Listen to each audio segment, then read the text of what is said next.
ನೂತನವಾಗಿರುವಂತಹ ಕಟ್ಟಡ, ಈ ಭವನದ ಉದ್ಘಾಟನೆಯ ಕಾರ್ಯಕ್ರಮಕ್ಕೆ 500 ಜನ ಹೊಸ ವಿದ್ಯಾರ್ಥಿಗಳ ಸ್ವಾಗತ ಕಾರ್ಯಕ್ರಮಕ್ಕೆ ನಿಮ್ಮೆಲ್ಲರಿಗೂ ಕೂಡ ಆತ್ಮೀಯವಾಗಿರುವಂತಹ ಸ್ವಾಗತ, ಸುಸ್ವಾಗತ. ಇದು ಮಾತೃಭಾಷೆಯ ಶಕ್ತಿ. ಆಂಗ್ಲ ಭಾಷೆಯಲ್ಲಿ ಪ್ರಾರಂಭವನ್ನು ನಾನು ಮಾಡಿರಬಹುದು, ನಿಮ್ಮೆಲ್ಲರಿಗೂ ಕೂಡ ಮನಸ್ಸಿಗೆ ಮುಟ್ಟಿರುವಂಥದ್ದು ಕನ್ನಡದ ಭಾಷೆ, ಕನ್ನಡದ ಶಬ್ದ, ಕನ್ನಡದ ಪ್ರತಿನುಡಿ. ನನಗೆ ಬರಬಹುದು 4-5 ಭಾಷೆ, ನಾನು ಮಾತನಾಡಬಹುದು ಬೇರೆ ಬೇರೆ ಭಾಷೆ. ಆದರೆ ಯಾವ ಸಮಯದಲ್ಲಿ, ಯಾವ ಸಂದರ್ಭದಲ್ಲಿ, ಯಾವ ರೀತಿ ಮಾತನಾಡಬೇಕು, ಎಲ್ಲಿ ಯಾವ ಭಾಷೆಯನ್ನ ಮಾತನಾಡಿದ್ರೆ ಜನರಿಗೆ ಅದು ಮನಸ್ಸಿನಾಳದಲ್ಲಿ ನಾಟುತ್ತೆ ಅನ್ನೋದು ಕೇವಲ ಜ್ಞಾನದಿಂದ ಇದು ಬರೋದಿಲ್ಲ. ಇದು ಬರೋದು ವಿವೇಚನೆಯಿಂದ. ಜ್ಞಾನಕ್ಕೂ ವಿವೇಚನೆಗೂ ಒಂದು ಸಣ್ಣ ಲೈನ್ ಇದೆ. ಆ ಜ್ಞಾನ ವಿವೇಚನೆಯನ್ನು ನಾವು ಅರ್ಥ ಮಾಡಿಕೊಂಡ್ರೆ ನಾವು ಬದುಕಿನ ದಾರಿಯಲ್ಲಿ ಹೋಗುವಂತ ಅನೇಕ ಹೆಜ್ಜೆಗಳು ಸುಲಭವಾಗಿ ಹೋಗುತ್ತೆ. ಅದೇ ಮಹತ್ತರದ ಕನಸಿನೊಂದಿಗೆ ಪ್ರಾರಂಭವಾಗಿರುವಂಥದ್ದೇ ಶಿವಯೋಗಿ ಜ್ಞಾನ ಮಂದಿರ ಉಚಿತ ವಸತಿ ನಿಲಯ. ಇವತ್ತು ನಮ್ಮೆಲ್ಲರಿಗೂ ಏನೋ ಒಂದು ಮಾಹಿತಿ ಬೇಕು, ಏನೋ ಒಂದು ಇನ್ಫಾರ್ಮೇಶನ್ ಬೇಕು, ಏನೋ ತಿಳ್ಕೊಳ್ಬೇಕು ಅಂದ್ರೆ ಫೋನ್ ಓಪನ್ ಮಾಡ್ತೀವಿ, ಟೈಪ್ ಮಾಡ್ತೀವಿ. ಟೈಪ್ ಮಾಡ್ಲಿಕ್ಕೂ ಬರಲಿಲ್ಲ ಅಂತ ಇಟ್ಕೊಳ್ಳಿ, ವಾಯ್ಸ್ ನೋಟ್ ಹೇಳ್ತೀವಿ, ಹೇಳಿದ ತಕ್ಷಣ ಕೊಟ್ಬಿಡುತ್ತೆ. ಈಗ ಅಂತೂ ಆರ್ಟಿಫಿಷಿಯಲ್ ಇಂಟೆಲಿಜೆನ್ಸ್ ಎಷ್ಟು ಕ್ವಿಕ್ ಆಗಿ ಕೊಟ್ಬಿಡುತ್ತೆ ನಮಗೆ. ಇಷ್ಟೆಲ್ಲ ಇರಬೇಕಾದ್ರೂ ಕೂಡ ಆ ಜ್ಞಾನ ನಮಗೆ ಕೊಡುತ್ತೆ, ಆ ಮಾಹಿತಿ ಕೊಡುತ್ತೆ. ಅದನ್ನು ನಾವು ಎಲ್ಲಿ ಬಳಸಬೇಕು, ಹೇಗೆ ಬಳಸಬೇಕು ಅನ್ನೋದಕ್ಕೆ ಸ್ವಂತ ವಿವೇಚನೆ ಬೇಕು. ವಿದ್ಯೆ ಎಲ್ಲರೂ ನೀಡ್ತಾರೆ, ನೀಡಿರುವಂತಹ ವಿದ್ಯೆಗೆ ವಿವೇಚನೆಯನ್ನ ತುಂಬುವಂಥದ್ದು ಇಂತಹ ಶ್ರೀಮಠಗಳಿಂದ ಮಾತ್ರ ಸಾಧ್ಯ. ಪ್ರಾರಂಭದಲ್ಲಿ ಸೋಮಣ್ಣ ಹೇಳ್ತಾ ಇದ್ರು, ಶಿವಯೋಗಿ ಜ್ಞಾನ ಮಂದಿರ ಕೇವಲ ಶಿಕ್ಷಣವನ್ನ ಮಾತ್ರ ನೀಡೋದಲ್ಲ, ಶಿಕ್ಷಣದ ಜೊತೆಗೆ ಸಂಸ್ಕಾರ ಅಂತ. ನಾನು ಸ್ವಲ್ಪ ಬದಲಾವಣೆಯನ್ನ ಮಾಡಿ ಹೇಳ್ತೀನಿ. ಇದು ಶಿಕ್ಷಣದ ಜೊತೆಗೆ ಸಂಸ್ಕಾರವಲ್ಲ, ಸಂಸ್ಕಾರದ ಜೊತೆಗಿನ ಶಿಕ್ಷಣ. ಶಿಕ್ಷಣ ಅನೇಕ ಪ್ರೈವೇಟ್ ಇನ್ಸ್ಟಿಟ್ಯೂಟ್ಗಳು ಕೂಡ ಕೊಡುತ್ತೆ. ಶಿಕ್ಷಣ ನೀವು ಫೋನ್ ಯೂಟ್ಯೂಬಲ್ಲಿ ಓಪನ್ ಮಾಡಿದ್ರು ಕೂಡ ಯೂಟ್ಯೂಬ್ ಕೂಡ ನಿಮಗೆ ಹೇಳ್ಕೊಡುತ್ತೆ. ಇನ್ನು ಆರ್ಟಿಫಿಷಿಯಲ್ ಇಂಟೆಲಿಜೆನ್ಸ್ ಕೂಡ ನಿಮಗೆ ಹೇಳ್ಕೊಡುತ್ತೆ. ಆದರೆ ಶ್ರೀಮಠದಲ್ಲಿ ಪಳಗಿ ಬೆಳಗಿ ಬೆಳೆಯುತ್ತಿರುವಂತಹ ಈ ಎಲ್ಲ ವಿದ್ಯಾರ್ಥಿಗಳು ಕಲಿಯುವಂತಹ ಸಂಸ್ಕಾರ ಇಡೀ ವಿಶ್ವದ ಯಾವ ಮೂಲೆಯಲ್ಲಿ ಬಿಟ್ಟು ಬಂದರೂ ಕೂಡ ಬದುಕು ಬರುವಂತಹ ಶಕ್ತಿ ತುಂಬುವಂಥದ್ದು ಶ್ರೀಮಠ ನೀಡುವಂತಹ ಸಂಸ್ಕಾರ. ಇವತ್ತಿನ ಈ ಕಾರ್ಯಕ್ರಮ ಇಷ್ಟು ಸುಂದರವಾಗಿರುವಂತಹ ವೇದಿಕೆ, ಸುಂದರವಾಗಿರುವಂತಹ ವಾತಾವರಣ, ಸುಂದರವಾಗಿರುವಂತಹ ಕಟ್ಟಡ, ಇಷ್ಟೆಲ್ಲ ಅರೇಂಜ್ಮೆಂಟ್ಸ್ ಬಹುಮುಖ್ಯವಾಗಿ ಮಾಡಿರುವಂಥದ್ದು ಯಾರಂತ ಯೋಚನೆ ಮಾಡಿದ್ದೀರಾ? ಇದರ ಬಹುಪಾಲು ಹೋಗುವಂತಹ ಕ್ರೆಡಿಟ್ಸ್ ನಮ್ಮೆಲ್ಲರ ಶಿವಯೋಗಿ ಜ್ಞಾನ ಮಂದಿರದ ಮಕ್ಕಳಿಗೆ. ಆ ಮಕ್ಕಳು ಹಗಲು ರಾತ್ರಿಯಲ್ಲೇ ಇಡೀ ಕಾರ್ಯಕ್ರಮವನ್ನ ಡಿಸೈನ್ ಮಾಡಿ ಮ್ಯಾಟ್ ಹಾಸೋದ್ರಿಂದ ಹಿಡ್ಕೊಂಡು ಈ ಬ್ಯಾನರ್ ಹಾಕುವುದರವರೆಗೂ ಕೂಡ ಅಷ್ಟು ನಿಂತ್ಕೊಂಡು ಮಾಡಿದ್ದಾರೆ. ಅವರು ದೊಡ್ಡ ಚಪ್ಪಾಳೆ ಬರೀ. ನಾವು ಪ್ರೈವೇಟ್ ಇನ್ಸ್ಟಿಟ್ಯೂಷನ್ ಅಲ್ಲಿ ಏನೋ ಕಲಿಬೇಕು ಅಂತ ಹೋಗ್ತೀವಿ, ಅಲ್ಲಿ ಅದಕ್ಕೆ ತಕ್ಕಂಥ ಫೀಸ್ಗಳಿರುತ್ತೆ. ನೀವು ಯಾವ್ಯಾವ ಲೆವೆಲಿಗೆ ಹೋಗ್ತೀರೋ ಆ ಲೆವೆಲಿಗೆ ತಕ್ಕಂಥ ಫೀಸ್ಗಳಲ್ಲಿ ಇರುತ್ತೆ. ಆದರೆ ಶ್ರೀಮಠ ಹೇಗೆ ಅಂದ್ರೆ ಎಂಥ ಸದ್ಗುರುವಿನ ಒಂದು ಆಶ್ರಯದಲ್ಲಿ, ಅವರ ನೇತೃತ್ವದಲ್ಲಿ ಈ ಎಲ್ಲ ಮಕ್ಕಳು ಕಲಿತಾ ಇದ್ದಾರೆ ಅಂದ್ರೆ ಒಂದು ಸಣ್ಣ ಒಂದು ಕುಂಡಲ್ಲಿ ಒಂದು ಹೂವಿನ ಗಿಡ ಇಡಬೇಕಾದ್ರೂ ಕೂಡ ಪರಮ ಪೂಜ್ಯರು ಖುದ್ದಾಗಿ ನಿಂತುಕೊಂಡು ಅವರಿಗೆ ಮಾರ್ಗದರ್ಶನವನ್ನ ನೀಡ್ತಾರೆ. ಪೂಜ್ಯರ ದರ್ಶನಾಶೀರ್ವಾದ ಸಿಕ್ಕರೆ ಸಾಕು ಅಂತ ಲಕ್ಷಾಂತರ ಜನ ಭಕ್ತರು ಬಂದಿರ್ತಾರೆ. ಅಂತಹದ್ರಲ್ಲಿ ಈ ಎಲ್ಲ ಮಕ್ಕಳಿಗೆ ನೇರವಾಗಿ ಪರಮ ಪೂಜ್ಯರು ಅಪ್ಪಿಕೊಂಡು ಮುದ್ದಾಡಿ ಮಾರ್ಗದರ್ಶನ ಮಾಡ್ತಾರೆ ಅಂದ್ರೆ ಇದಕ್ಕಿಂತ ದೊಡ್ಡ ಸುಕೃತ ಇನ್ಯಾವುದು ಹೇಳಿ.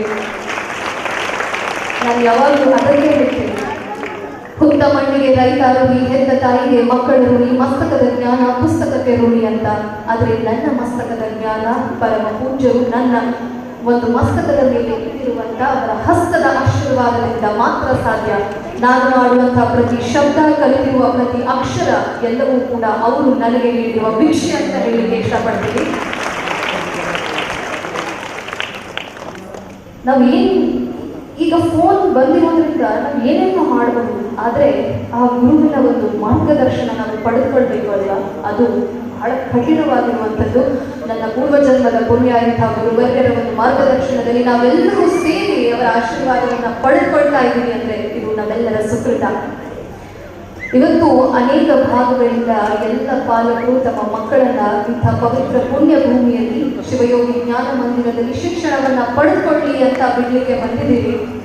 ನಾನು ಪ್ರಾರಂಭದಲ್ಲಿ ಹೇಳಿದೆ, ಇಂಗ್ಲಿಷ್ನಲ್ಲಿ ಶುರು ಮಾಡಿದಾಗ ನಿಮ್ಗೆ ಯಾರಿಗೂ ಕೂಡ ಅರ್ಥ ಆಗಲಿಲ್ಲ. ಕನ್ನಡದಲ್ಲಿ ಮಾತನಾಡಿದಾಗ ಚಪ್ಪಾಳೆಗಳ ಸುರಿಮಳೆ ಸುರಿದು.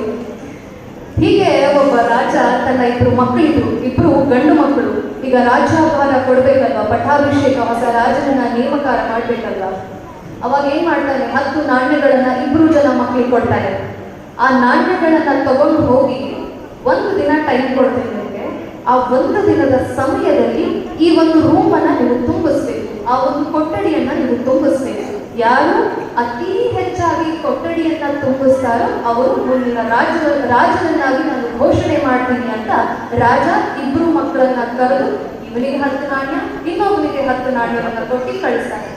2 ಬಹಳ ಪಾಂಡಿತ್ಯವನ್ನ ಹೊಂದಿರುವಂತಹ ಪಂಡಿತರ ಹತ್ರ ತಮ್ಮ ಜ್ಞಾನಾರ್ಜನೆಯನ್ನ ಮಾಡ್ಕೊಂಡಿರ್ತಾರೆ. ತಮ್ಮ ವಂಶದ ಒಂದು ಗುರುಗಳಿಂದ ಅವರು ಜ್ಞಾನವನ್ನ ಒಂದು ಸಂಪಾದನೆಯನ್ನ ಮಾಡಿರ್ತಾರೆ. ಈಗ ಪಟ್ಟಾಭಿಷೇಕವನ್ನ ಮಾಡುವಂತಹ ಸಂದರ್ಭ, ನಾಣ್ಯವನ್ನ ಕೊಟ್ಟು ಕಳಿಸ್ತಾನೆ. ಯೋಚನೆ ಮಾಡ್ತಾರೆ, ಮೊದಲನೇ ಮಗ 10 ನಾಣ್ಯದಿಂದ ನಾನು ಏನೆಲ್ಲ ತಗೋಬಹುದು, ಬಂಗಾರ ಅಂತ ತರಲಿಕ್ಕೆ ಆಗೋದಿಲ್ಲ, ಏನೇನು ಸಣ್ಣ ಸಣ್ಣ ವಸ್ತುಗಳೆಲ್ಲ ಬರುತ್ತೆ ಅಂತ ಯೋಚನೆ ಮಾಡ್ತಾ ಹೋಗ್ತಾರೆ. ಹಂಗೆ ಊರಿನ ಬದಿಗಳಲ್ಲಿ ಹೋಗ್ತಾ ಇರ್ಬೇಕಾದ್ರೆ ಕಸ ಸಿಗುತ್ತೆ, ತೊಟ್ಟಿ ಸಿಗುತ್ತೆ, ಗಿಡದ ತಪ್ಪಲು ಸಿಗುತ್ತೆ.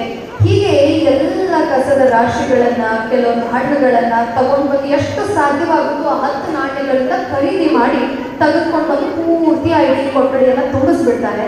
ಇನ್ನೊಬ್ಬ ಮಗ ಕೂತ್ಕೊಳ್ತಾನೆ. 1 ತಾಸು ಹೋಗುತ್ತೆ, 2 ಗಂಟೆ ಹೋಗುತ್ತೆ, 3 ಗಂಟೆ ಹೋಗುತ್ತೆ. ಇನ್ನೇನ್ ಮಾಡ್ಬೇಕು ಅಂತ ಯೋಚನೆ ಮಾಡ್ತಾ ಅವನಲ್ಲಿ ಒಂದು ಸ್ಪಾರ್ಕ್ ಅಂತ ಹೇಳ್ತಾರೆ. ಆ ಸ್ಪಾರ್ಕ್ ಬೆಳೆಯುತ್ತೆ. ಸ್ಟ್ರೇಟ್ ಆಗಿ ಹೋಗಿ ಒಂದು ಮಣ್ಣಿನ ಹಣತೆಯನ್ನ ತಗೊಳ್ತಾನೆ. ಮಣ್ಣಿನ ಹಣತೆ, ಒಂದು ಹತ್ತಿ, ಬತ್ತಿ ಅಂತಿರೋ ಹತ್ತಿ ಅಂತಿರೋ 2 ಮಂದಿ ತೈಲವನ್ನ ತಗೊಳ್ತಾನೆ. ಮ್ಯಾಚ್ ಸ್ಟಿಕ್ಸ್ ಏನಂತೀವಿ, ಕಡ್ಡೆಬಿ, ಓಕೆ, ಅದನ್ನ ತಗೊಂಡು ಬಂದು ಬರ್ತಾನೆ. ಸಾಯಂಕಾಲದ ಹೊತ್ತಾಗಿರುತ್ತೆ. ರಾಜ ಬರ್ತಾನೆ. ಎಷ್ಟು ತುಂಬಿಸಿದೀರಾ ನೋಡೋಣ ಅಂತ ಫಸ್ಟ್ ಮೊದಲನೇ ಮಗನ ಕೊಠಡಿಗೆ ಹೋದಾಗ ಹಿಂಗ್ ಡೋರ್ ಓಪನ್ ಮಾಡಿದ ತಕ್ಷಣ ಗಪ್ಪು ದುರ್ವಾಸನೆ. ಅದು ಎಲ್ಲ ಕಸವನ್ನು ಹಾಕಿರ್ತಾರೆ, ಹಣ್ಣು ಕೊಳ್ತಿರುತ್ತೆ, ಗಿಡದ ತಪ್ಪಲಿರುತ್ತೆ, ಎಲ್ಲ ಕೊಳ್ತು ಹೋಗಿರುತ್ತೆ. ಇನ್ನಾಯ್ತು ಅಂತ ಹೊರಗೆ ಬರ್ತಾನೆ ರಾಜ, ಏನೂ ಅನ್ನೋದಿಲ್ಲ. ಇನ್ನೊಬ್ಬನ ಮಗನ ಕೊಠಡಿಗೆ ಹೋಗ್ತಾನೆ. ಆ ಕೊಠಡಿಯೊಳಗೆ ಹೋದಾಗ ಆ ಮಗ ಏನೂ ತುಂಬಿಸಿರೋದಿಲ್ಲ. ಆ ಮಗ ಏನ್ ಮಾಡಿರ್ತಾನೆ ಅಂದ್ರೆ ಒಂದು ಹಣತೆಯನ್ನ ಇಟ್ಟಿರ್ತಾನೆ. ಹಣತೆಗೆ ತೈಲವನ್ನ ಹಾಕ್ತಾನೆ, ಬತ್ತಿಯನ್ನ ಹಚ್ತಾನೆ, ದೀಪವನ್ನ ಹಚ್ಚಿ ಇಡೀ ಕೊಠಡಿಯನ್ನ ತುಂಬಿಸಿ ಬೆಳಕನ್ನ ಚೆಲ್ತಾನೆ. ಜ್ಞಾನ ಇಬ್ಬರಲ್ಲೂ ಇತ್ತು. ಜ್ಞಾನ ಇಬ್ರು ಒಂದೇ ಗುರುಗಳ ಹತ್ರ ಪಡೆದುಕೊಂಡಿದ್ರು. ಆದ್ರೆ ವಿವೇಚನೆ ಒಬ್ಬನನ್ನ ರಾಜನನ್ನಾಗಿ ಮಾಡಿದ್ರು, ಇನ್ನೊಬ್ಬನನ್ನ ರಾಜನನ್ನಾಗಿ ಮಾಡಲಿಲ್ಲ. ಅದೇ ಜ್ಞಾನಕ್ಕೂ ವಿವೇಚನೆಗೂ ಇರುವಂತಹ ವ್ಯತ್ಯಾಸ.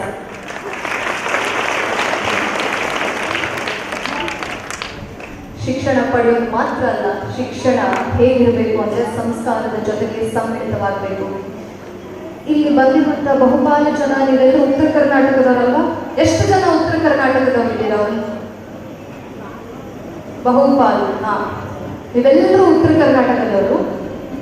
ನಾವೆಲ್ಲರೂ ಹೋದಾಗ ಸಾಕಿಸಿ, ಥ್ಯಾಂಕ್ ಯು. ನಾವೆಲ್ಲಾದ್ರೂ ಹೋದಾಗ ನಮ್ಗೊಂದು ಪ್ರಶ್ನೆ ಕೇಳ್ತಾರೆ, ಯಾವ ಊರು ಅಂತ ಕೇಳ್ತಾರೆ. ಮೊದಲು ನಿಮ್ಮ ಹೆಸರು ಯಾವ ಊರು? ಓ, ನಾವು ಕಲಬುರ್ಗಿಯವರ ಹಿಂದುಳಿದ ಪ್ರದೇಶ ಅಲ್ವಾ ನಮ್ಮದು ಕೇಳ್ತಾರ. ಈ ಪ್ರಶ್ನೆ ಎಲ್ಲರೂ ಎದುರಿಸಿದ್ದೀರಾ ಅಲ್ವಾ? ಯಾವ ಭಾಗ ನೀವು? ಉತ್ತರ ಕರ್ನಾಟಕ, ಕಲ್ಯಾಣ ಕರ್ನಾಟಕ ಅಂದ್ರೆ ಹಿಂದುಳಿದ ಭಾಗ ಅಂತ ಕೇಳ್ತಾರೆ. ಇವತ್ತು ನಮ್ಮ ಕಲಬುರ್ಗಿ ಈ ವರ್ಷದ ಒಂದು ಪರ್ ಕ್ಯಾಪಿಟಲ್ ಇನ್ಕಮ್ ನೋಡಿದ್ರೆ ಕೊನೆಯಲ್ಲಿದೆ. ನಮ್ಮ ಹ್ಯೂಮನ್ ಡೆವಲಪ್ಮೆಂಟ್ ಇಂಡೆಕ್ಸ್ ಅಲ್ಲಿ 29ನೇ ಸ್ಥಾನದಲ್ಲಿದೆ. ಅಂಡ್ ನಮ್ಮ ಸಾಕ್ಷರತೆಯ ಪ್ರಮಾಣ, ಲಿಟ್ರಸಿ ರೇಟ್ ಅಲ್ಲಿ ಕೊನೆಯ 4ನೇ ಸ್ಥಾನದಲ್ಲಿದೆ.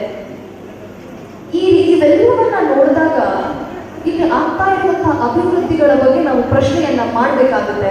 ಕೇವಲ ಶಿಕ್ಷಣವನ್ನ ಪಡ್ಕೊಳ್ಳೋದು ಮಾತ್ರ ಅಲ್ಲ. ಹಿಂದೆ ಒಂದು ಮಾತಿತ್ತು, ಮಕ್ಕಳಿಗಾಗಿ ಆಸ್ತಿಯನ್ನು ಮಾಡದೆ ಮಕ್ಕಳನ್ನೇ ಆಸ್ತಿಯನ್ನಾಗಿ ಮಾಡಿ ಅಂತ. ಅದನ್ನ ನಾವು ಸ್ವಲ್ಪ ಬದಲಾವಣೆ ಮಾಡಬೇಕಾಗುತ್ತೆ. ಕೇವಲ ಮಕ್ಕಳನ್ನ ಆಸ್ತಿಯನ್ನಾಗಿ ಮಾಡೋದಲ್ಲ, ತಪ್ಪುಗಳನ್ನ ಪ್ರಶ್ನಿಸುವಂತಹ ಶಿಕ್ಷಣವನ್ನ ಕೊಡಿಸಿ ಆ ಆಸ್ತಿಯನ್ನ ನಿರ್ಮಾಣ ಮಾಡುವಂಥದ್ದು ನಮ್ಮೆಲ್ಲರ ಅತಿ ದೊಡ್ಡದಾಗಿರುವಂತಹ ಕೊಡುಗೆ, ನಾವು ಸಮಾಜಕ್ಕೆ ಕೊಡುವಂಥದ್ದು. ಪರಮ ಪೂಜ್ಯರು ಅದೇ ದೃಷ್ಟಿಕೋನದಿಂದ ಈ ಮಕ್ಕಳಿಗೆ ಒಂದೊಂದು ಊಟ ಹಾಕಿದ್ರೆ ಮತ್ತೆ ಹಸುವಾಗುತ್ತೆ, ಒಂದು ಬಟ್ಟೆ ಕೊಟ್ಟರೆ ಕೆಲವು ತಿಂಗಳಲ್ಲಿ ಹರಿದೋಗುತ್ತೆ. ಮಸ್ತಕಕ್ಕೆ ಜ್ಞಾನವನ್ನ ಕೊಟ್ಟರೆ ತಮ್ಮ ಜೀವನ ಪರ್ಯಂತ ಒಬ್ಬರಿಂದ ಒಬ್ಬರಿಗೆ ಹಂಚುತ್ತಾ ಹೋಗ್ತಾರೆ.